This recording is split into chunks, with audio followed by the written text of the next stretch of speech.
Masturbation বা হস্তমৈথুন যাই বলুন, এটা যে শুধু আপনার শরীরের ক্ষতি করে এমনটা নয়। এটা আপনার চেহারার আর্দ্রতাকে কেড়ে নেয়। এটা যে শুধু আপনার চেহারার আর্দ্রতা কেড়ে নেয়, বিষয়টা এমনটা নয়। আপনি আপনার ভবিষ্যৎ মাহারামের হক নষ্ট করতেছেন। আপনি যে শুধু আপনার ভবিষ্যৎ মাহারামের হক নষ্ট করতেছেন, বিষয়টা শুধু এমনটাই নয়। আপনি সীমা লঙ্ঘনকারীদের অন্তর্ভুক্ত হয়ে যান এবং রাসূল সাল্লাল্লাহু আলাইহি সাল্লাম সর্বদা আপনাকে অভিশাপ দিয়ে থাকেন। বিষয়টা শুধু তাই নয়। একটি বর্ণনা এসেছে, যে ব্যক্তি দুনিয়ার বুকে হস্তমৈথুন করলো, কিয়ামতের দিন তাকে এমন ভাবে উঠানো হবে যেন তার হাতের 5টা আঙ্গুল গর্ভবতী অবস্থায়। হ্যাঁ, এই দৃশ্য দেখে সকল মানুষ আপনাকে চিনতে পারবে যে আপনি দুনিয়ার বুকে হস্তমৈথুন করেছেন, এবং ফেরেশতারা আপনাকে চিরতরে জাহান্নামে নিক্ষেপ করবে। হ্যাঁ ভাই আমার,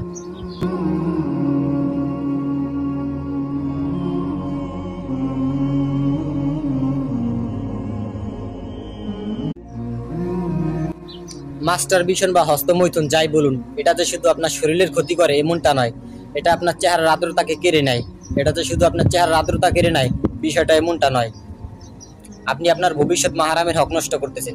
আপনি যে শুধু আপনার ভবিষ্যৎ মাহারামের হক নষ্ট করতেছেন, বিষয়টা শুধু এমনটাই নয়।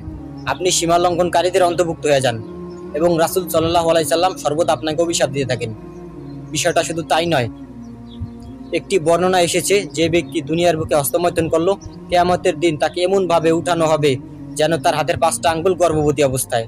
হ্যাঁ, এই দৃশ্য দেখে সকল মানুষ আপনাকে চিনতে পারবে যে আপনি দুনিয়ার বুকে হস্তমৈথুন করেছেন, এবং ফেরেশতারা আপনাকে চিরতরে জাহান্নামে নিক্ষেপ করবে। হ্যাঁ ভাই আমার,